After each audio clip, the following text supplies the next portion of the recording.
السلام علیکم ورحمۃ اللہ وبرکاتہ۔ باب العلم انواریہ ایجوکیشنل سوسائٹی اور مولانا سید عبد الواسع حسینی بخاری چشتی المعروف Amanullah Noorani, director of Jamia Anwaria Hyderabad India کے زیر اہتمام علامہ غلام رسول سعیدی رحمۃ اللہ تعالی علیہ کی مشہور و معروف کتاب نعمت الباری جلد 3 کی ویڈیو ریکارڈنگ کا سلسلہ جاری ہے۔ اللہ تبارک و تعالیٰ سے دعا ہے کہ ہماری اس نشست کو قبول فرمائے اور مقبول عام فرمائے، اور ساتھ ہی ساتھ ہم سنانے والوں کو اس پر عمل کرنے کی توفیق عطا فرمائے۔ باب نمبر 31، باب کیف تحل الحائض والنفساء، حیض اور نفاس والی عورت کس طرح احرام باندھے، یعنی کس طرح تلبیہ کہے، اللہ اکبر جو کہنا ہے۔ احلال کے متعدد معنی ہیں۔ کتاب الحج کی احادیث میں بار بار احلہ کا لفظ مذکور ہے، بار بار احلہ کا لفظ آیا ہے، اس لیے امام بخاری احلہ کا معنی بیان کرتے ہیں۔ احلہ تکلم به واستحللنا واحللنا الحلال كله من الظهور واستحل المطر خرج من السحاب وما احل لغیر اللہ به وهو من الاستحلال السبیق۔ احلہ منہ سے بات نکالی، استحللنا اور احللنا الحلال یہ سب الفاظ ظہور کے معنی میں ہیں، اور استحل المطر کا معنی ہے بارش بادل سے نکلی، وما احل لغیر اللہ به اور یہ بچے کے بلند آواز سے رونے سے ماخوذ ہے۔ علامہ بدر الدین محمود ابن احمد عینی حنفی، جن کا انتقال 855 ہجری میں ہوا، لکھتے ہیں امام بخاری کا طریقہ ہے کہ جب وہ دیکھتے ہیں کہ کلام کا ایک مادہ کئی معنی میں مستعمل ہے، کئی معنی میں استعمال ہوتا ہے، تو وہ قرآن اور سنت سے اس کے شواہد بیان کرتے ہیں، یعنی قرآن اور حدیث سنت سے اس کی دلیل بیان کرتے ہیں۔ سو وہ لکھتے ہیں کہ احلہ کا معنی ہے بات کی، یعنی اپنے مافی ضمیر کو کلام سے ظاہر کیا، یعنی احلہ کا معنی اس نے بات کی، یعنی اپنے مافی ضمیر کو، یعنی دل کے اندر جو بات ہے اس کو کلام سے بات کر کے ظاہر کیا۔ اور استحل المطر کا معنی ہے بارش کا بادل سے گرج کی آواز کے ساتھ نازل ہونا، اترنا۔ اور ما احل لغیر اللہ بھی کا معنی ہے جب ذبح کرنے والا ذبح کے وقت غیر اللہ کا نام پکارے، یعنی اللہ کے علاوہ کسی اور کا نام پکارے۔ اور استحل الصبی کا معنی ہے بچہ بلند آواز سے رویا۔ تو احلال کے تمام صیغوں میں بلند آواز سے پکارنے کا معنی ہے، اسی وجہ سے احرام باندھتے وقت بلند آواز سے اللہم لبیک پڑھنے کو بھی احلال کہتے ہیں۔ لہذا احلہ کا معنی احرام باندھنا بھی ہے اور لبیک کہنا بھی ہے، اور ان تمام اطلاقات میں ظہور کا معنی ملحوظ ہے، اور جتنے بھی کہ احلال کے جتنے بھی معنی بیان کیے گئے ہیں ان تمام میں ظہور کا معنی یعنی ظاہر کرنے کا معنی کا لحاظ کیا گیا ہے۔ وما احل به لغیر اللہ کے معنی کی تحقیق حافظ شہاب الدین ابن حجر عسقلانی شافعی، جن کا انتقال 852 ہجری میں ہوا ہے، انہوں نے ما احل به لغیر اللہ کے معنی میں لکھا ہے کہ ذبح کے وقت بتوں کا نام بلند آواز سے لینا۔ شاہ ولی اللہ محدث دہلوی متوفی 1176 ہجری درج ذیل آیت کی تفسیر میں لکھتے ہیں، یعنی اسی آیت کی تفسیر میں لکھتے ہیں کہ وما احل به لغیر اللہ و آنچے آواز بلند کردہ شود در ذبح و بغیر خدا، یعنی جس جانور کے ذبح کرنے کے وقت غیر خدا کا نام لیا گیا ہو، یعنی اللہ کے علاوہ کسی اور کا نام لیا گیا ہو ذبح کرنے کے وقت۔ جیسے ہم ذبح کرتے ہیں بسم اللہ اللہ اکبر کہہ کے، تو بسم اللہ اللہ اکبر نہ کہہ کے کسی بھی اور شخصیت کا یا کسی بت کا یا کسی مورتی کا نام لیا جائے تو اس کو کہتے ہیں ما احل به لغیر اللہ۔ ہم نے بکثرت حوالہ جات اس لیے ذکر کیے ہیں کہ علماء دیوبند کہتے ہیں کہ جس چیز پر بھی غیر اللہ کا نام پکارا گیا ہو وہ حرام ہے، یہاں تک کہ بزرگوں کے ایصال ثواب کے لیے جو نیاز دی جاتی ہے اور فاتحہ دی جاتی ہے اور کہا جاتا ہے یہ داتا علی ہجویری کا بکرا ہے، یا غوث پاک کی گائے ہے، یا خواجہ غریب نواز اجمیری کی شیرنی ہے، تو وہ کہتے ہیں چونکہ ان چیزوں پر غیر اللہ کا نام پکارا گیا ہے اس لیے یہ چیزیں حرام ہیں۔ حالانکہ غیر اللہ کا نام پکارنے سے چیز کا حرام ہونا وقت ذبح کے ساتھ خاص ہے، یعنی ذبح کرنے کے وقت اگر بسم اللہ اللہ اکبر کی جگہ بسم غوث الاعظم کہہ دے اگر کوئی، تو ایسی صورت میں وہ حرام ہوگا، لیکن کوئی بھی ایسا نہیں کرتا ہے بلکہ ذبح کرنے کے وقت بسم اللہ اللہ اکبر ہی پڑھا جاتا ہے۔ تو اسی کو کہہ رہے ہیں حالانکہ غیر اللہ کا نام پکارنے سے چیز کا حرام ہونا ذبح کے وقت کے ساتھ خاص ہے، جیسا کہ علامہ عینی، حافظ ابن حجر اور شاہ ولی اللہ کی مذکورہ اوپر والی عبارت سے ظاہر ہے۔ علماء دیوبند کا مطلقاً غیر اللہ کے تقرب کو حرام قرار دینا، یعنی علماء دیوبند کا محض یہ کہنا کہ غیر اللہ کا قرب حاصل کرنا یہ حرام ہے۔ مفتی محمد شفیع دیوبندی، جس کا انتقال 1396 ہجری میں ہوا، لکھتے ہیں دوسری صورت یہ ہے کہ جانور کو تقرب الی غیر اللہ کے لیے ذبح کیا جائے، یعنی اللہ کے علاوہ کسی اور کا قرب حاصل کرنے کے لیے ذبح کیا جائے، یعنی اس کا خون بہانے سے تقرب الی غیر اللہ مقصود ہو، لیکن بوقت ذبح اس پر نام اللہ ہی کا لیا جائے، جیسے بہت سے ناواقف مسلمان بزرگوں پیروں کے نام پر ان کی خوشنودی حاصل کرنے کے لیے بکرے مرغے وغیرہ ذبح کرتے ہیں، لیکن ذبح کے وقت اس پر نام اللہ ہی کا پکارتے ہیں۔ یہ صورت باتفاق فقہا حرام ہے اور مذبوحہ مردار ہے، یعنی یہ کہتے ہیں کہ اگر کوئی شخص ذبح کرنے کے وقت اللہ کا نام پکار رہا ہے لیکن اس کو بزرگان دین کے نام سے ذبح کر رہا ہے، یعنی ان کے ایصال ثواب کے لیے ذبح کر رہا ہے، تو کہہ رہے ہیں یہ کہ یہ صورت باتفاق فقہا حرام ہے۔ یہ ان کی اپنی طرف سے یہ بات ہے، جس کو آگے انشاءاللہ تعالی مصنف علیہ رحمہ بیان کریں گے۔ اور آگے کہتے ہیں وہ مفتی شفیع دیوبندی کہ اور مذبوحہ مردار ہے، یعنی جو ذبح کیا گیا ہے وہ مردار کے حکم میں ہے۔ مردار جس طرح حرام ہے اسی طرح یہ بھی حرام ہے۔ تو کہہ رہے ہیں مصنف کے نزدیک بطور عبادت غیر اللہ کے تقرب کا حصول حرام ہونا اور دیگر صورتوں میں غیر اللہ کے تقرب کا حصول جائز ہونا۔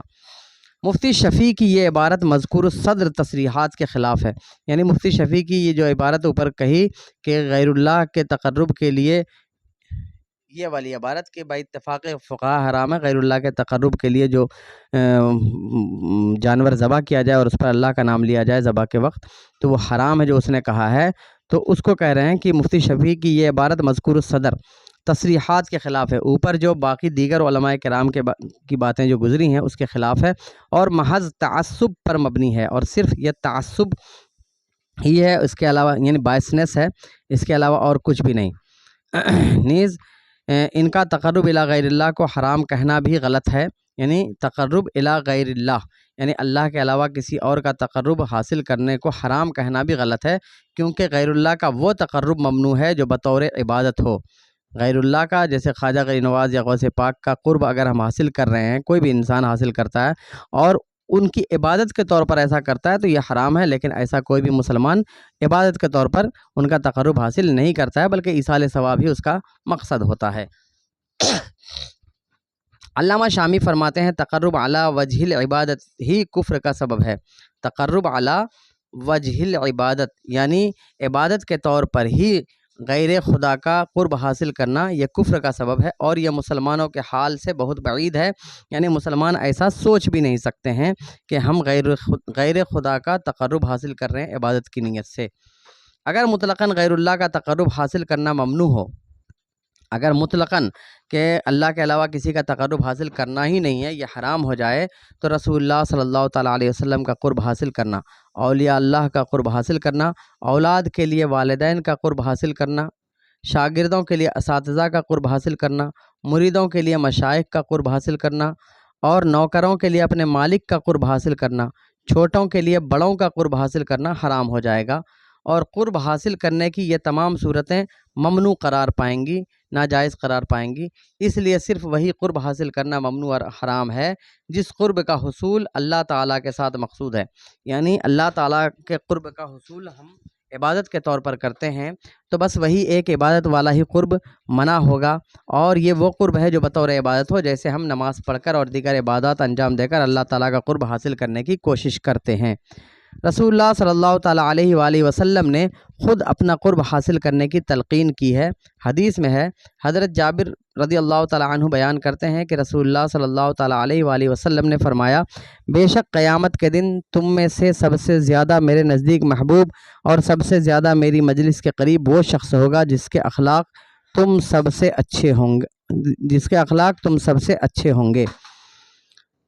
درج ذیل حدیث میں بھی رسول اللہ صلی اللہ تعالیٰ علیہ وسلم نے اپنا قرب حاصل کرنے کی ترغیب اور تلقین کی ہے۔ حضرت سہل بن سعد رضی اللہ تعالیٰ عنہ بیان کرتے ہیں کہ رسول اللہ صلی اللہ تعالیٰ علیہ وسلم نے فرمایا، میں اور یتیم کی کفالت کرنے والا جنت میں اس طرح ہوں گے، اور آپ نے اپنی انگشت شہادت یعنی شہادت والی انگلی اور درمیانی انگلی سے اشارہ کیا، جیسے یہ دونوں قریب ہیں اسی طرح ہم بھی قریب ہوں گے۔ تو یہاں پر بھی اگر کوئی شخص یتیم کی کفالت کرتا ہے یہ سوچ کر کہ رسول اللہ صلی اللہ تعالیٰ علیہ وسلم کا مجھے قرب حاصل ہوگا، تو یہ عین حدیث کے مطابق ہوگا، اور رسول کا قرب حاصل کرنا یہ ثابت ہو رہا ہے، جس سے یہ سمجھ میں آتا ہے کہ ہر قرب عبادت کے لیے نہیں ہوتا ہے، اور مسلمان اللہ کے علاوہ کسی اور کا قرب عبادت کے لیے حاصل نہیں کرنا چاہتے ہیں، کیونکہ اگر ایسا ہوتا تو پھر رسول اللہ صلی اللہ تعالیٰ علیہ وسلم اپنا قرب حاصل کرنے کی ترغیب ہرگز نہ دیتے۔ آپ کی مراد یہ ہے کہ یتیم کی کفالت کرنے والا جنت میں میرے اتنا قریب ہوگا جتنا شہادت کی انگلی درمیانی انگلی سے قریب ہوتی ہے، سو تم یتیم کی کفالت کر کے جنت میں میرا قرب حاصل کرو۔ ان حدیثوں سے معلوم ہوا کہ رسول اللہ صلی اللہ تعالیٰ علیہ وآلہ وسلم کا قرب حاصل کرنا مطلوب اور مستحسن ہے، اور مفتی شفیع کا مطلقاً غیر اللہ کے قرب کے حصول کو مذموم یعنی غیر اللہ کے قرب کے حاصل کرنے کو برا اور ممنوع قرار دینا قطعاً باطل اور مردود ہے، اور اس وجہ سے بزرگوں کی نیاز کے کھانے کو ما اہل بھی لغیر اللہ میں داخل کرنا بھی مذموم اور باطل ہے۔ اسی لیے اگر کوئی بزرگوں کی نیاز کے کھانے کو ما اہل بھی لغیر اللہ میں داخل کرتا ہے تو یہ بھی برا اور باطل ہے۔ حدیث نمبر 1556 حدثنا عبداللہ ابن مسلمہ قال حدثنا مالک عن ابن شہاب عن عروۃ بن الزبیر عن عائشة رضی اللہ تعالی عنہ زوج النبی صلی اللہ تعالی علیہ وسلم قالت خرجنا مع النبی صلی اللہ تعالی علیہ وسلم فی حجۃ الوداع فأهللنا بعمرة ثم قال النبي صلی اللہ تعالی علیہ وسلم من كان معه هدي فليهل بالحج مع العمرة ثم لا يحل حتى يحل منهما جميعا فقدمت مكة وانا حائض ولم اطف بالبيت ولا بين الصفا والمروة فشكوت ذلك الى النبي صلی اللہ تعالی علیہ وسلم فقال انقضی رأسک وامتشطی واہلی بالحج ودعی العمرة ففعلت فلما قضینا الحج ارسلنی النبی صلی اللہ تعالی علیہ وسلم مع عبد الرحمن ابن ابی بکر الى التنعیم فاعتمرت فقال هذا مكان عمرتك قالت فطاف الذين كانوا احلوا بالعمرة بالبيت وبين الصفا والمروة ثم احلوا ثم طافوا طوافا واحدا بعد ان رجعوا من منى واما الذين جمعوا الحج والعمرة فانما طافوا طوافا واحدا۔ امام بخاری روایت کرتے ہیں ہمیں عبداللہ ابن مسلمہ نے حدیث بیان کی، انہوں نے کہا ہمیں امام مالک نے حدیث بیان کی، وہ ابن شہاب سے، وہ عروہ ابن زبیر سے، وہ حضرت عائشہ صدیقہ رضی اللہ تعالی عنہ سے روایت کرتے ہیں، وہ نبی اکرم صلی اللہ تعالی علیہ وسلم کی زوجہ محترمہ جو نبی اکرم صلی اللہ تعالیٰ علیہ وآلہ وسلم کی زوجہ محترمہ ہیں، وہ بیان کرتی ہیں کہ ہم نبی اکرم صلی اللہ تعالیٰ علیہ وآلہ وسلم کے ساتھ حجۃ الوداع کے لیے نکلے، پس ہم نے عمرہ کا احرام باندھا، پھر نبی اکرم صلی اللہ تعالیٰ علیہ وآلہ وسلم نے فرمایا جس کے ساتھ قربانی ہو وہ حج کے ساتھ عمرہ کا احرام باندھے، پھر وہ احرام نہ کھولے حتیٰ کہ ان دونوں سے اکٹھا حلال ہو جائے، یعنی دونوں سے فارغ ہو جائے، حج اور عمرہ دونوں سے۔ پس میں اس حال میں مکہ آئی کہ میں حائضہ تھی، یعنی حیض کی حالت میں تھی، مینسز میں تھی، اور میں نے بیت اللہ کا طواف نہیں کیا تھا اور نہ صفا اور مروہ میں سعی کی تھی، تو میں نے نبی اکرم صلی اللہ تعالیٰ علیہ وآلہ وسلم سے اس کی شکایت کی کہ حج کا وقت آ گیا اور میں ابھی عمرہ سے بھی فارغ نہیں ہوئی۔ آپ نے فرمایا تم اپنے سر کے بال کھول کر کنگھی کر لو اور حج کا احرام باندھ لو اور عمرہ کو چھوڑ دو، سو میں نے ایسا کیا۔ پس جب ہم نے حج کر لیا تو نبی اکرم صلی اللہ تعالیٰ علیہ وآلہ وسلم نے مجھے حضرت عبد الرحمن ابن ابو بکر رضی اللہ تعالیٰ عنہ کے ساتھ تنعیم بھیجا، سو میں نے عمرہ کیا، تو آپ نے فرمایا یہ تمہارے عمرہ کی جگہ ہے۔ حضرت عائشہ صدیقہ نے کہا پس ان لوگوں نے بیت اللہ کا طواف کیا جنہوں نے عمرہ کا احرام باندھا تھا اور صفا اور مروہ کے درمیان سعی کی، پھر انہوں نے احرام کو کھول دیا، پھر انہوں نے منا سے واپس آنے کے بعد ایک قسم کا طواف کیا، اور جن لوگوں نے حج اور عمرہ کا احرام باندھا تھا انہوں نے صرف ایک قسم کا ہی طواف کیا، صرف ایک طواف کیا۔ ہر چند کے اس حدیث کی شرح صحیح البخاری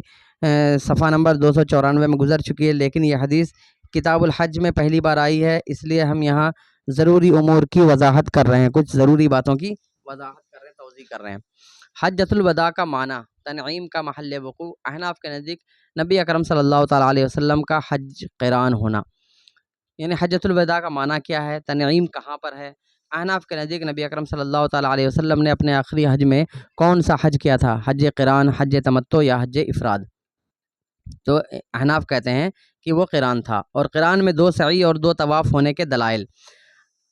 علامہ بدر الدین محمود ابن احمد عینی حنفی، جن کا انتقال 855 ہجری میں ہوا، لکھتے ہیں حضرت عائشہ صدیقہ رضی اللہ تعالی عنہا نے بیان کیا کہ ہم حجۃ الوداع کے لیے نکلے۔ حجۃ الوداع 10 ہجری میں ہوا تھا۔ نبی اکرم صلی اللہ تعالی علیہ وآلہ وسلم نے ہجرت کے بعد اس کے علاوہ کوئی اور حج نہیں کیا۔ اس سے پہلے جب آپ مکہ میں تھے تو آپ نے متعدد حج کیے تھے، جن کی تعداد کا اللہ تعالیٰ کے سوا کسی اور کو علم نہیں۔ حضرت عائشہ نے بیان کیا، نبی اکرم صلی اللہ تعالی علیہ وآلہ وسلم نے مجھے تنعیم بھیجا۔ تنعیم حرم مکہ سے شام کی جانب مکہ اور صرف کے درمیان ایک جگہ ہے۔ یہ مسجد حرام سے تقریباً 2 میل کے فاصلے پر ہے۔ اس جگہ ایک مسجد ہے جس کا نام مسجد عائشہ ہے۔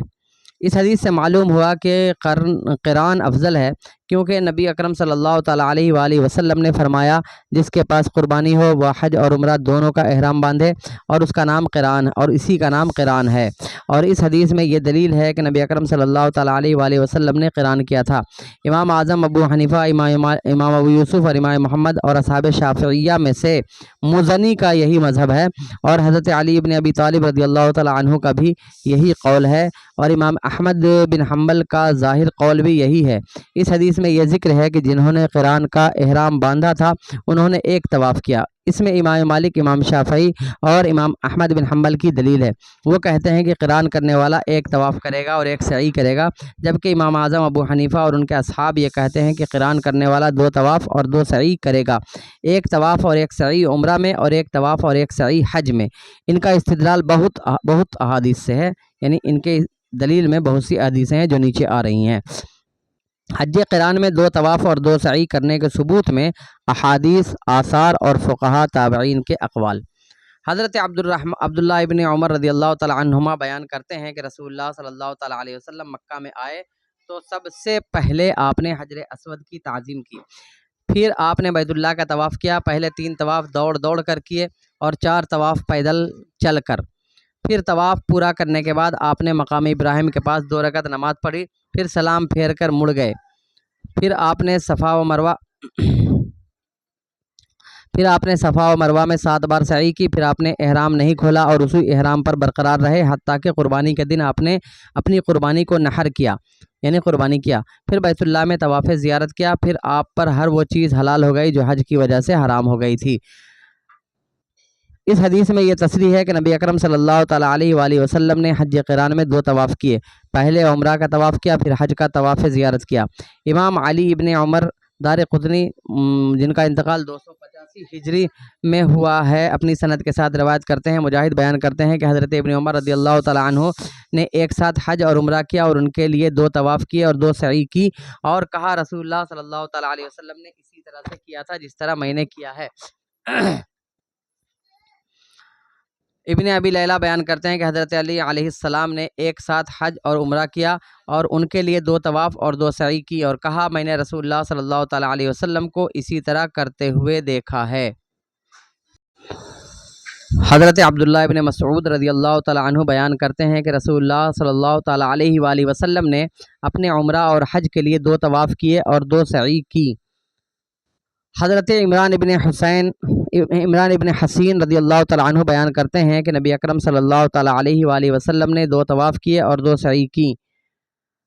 ابو نصر بیان کرتے ہیں کہ میں حضرت علی رضی اللہ تعالی عنہ سے ملا، اس وقت میں نے حج کا احرام باندھا ہوا تھا اور حضرت علی نے حج اور عمرہ کا احرام باندھا ہوا تھا۔ میں نے کہا کیا میں بھی اس طرح کر سکتا ہوں جس طرح آپ نے کیا ہے؟ حضرت علی نے فرمایا تم وضو کر کے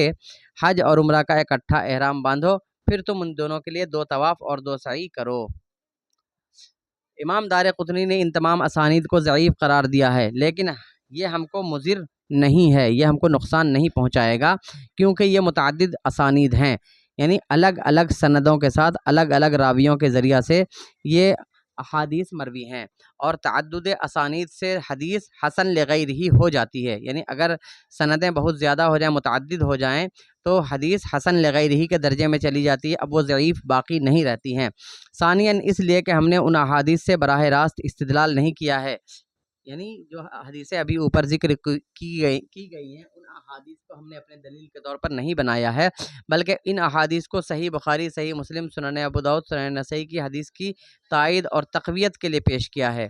امام ابو بکر عبداللہ ابن محمد ابن ابی شیبہ العبسی الکوفی، جن کا انتقال 235 ہجری میں ہوا ہے، اپنی سند کے ساتھ روایت کرتے ہیں کہ زیاد ابن ملک بیان کرتے ہیں کہ حضرت علی اور حضرت ابن مسعود رضی اللہ تعالی عنہ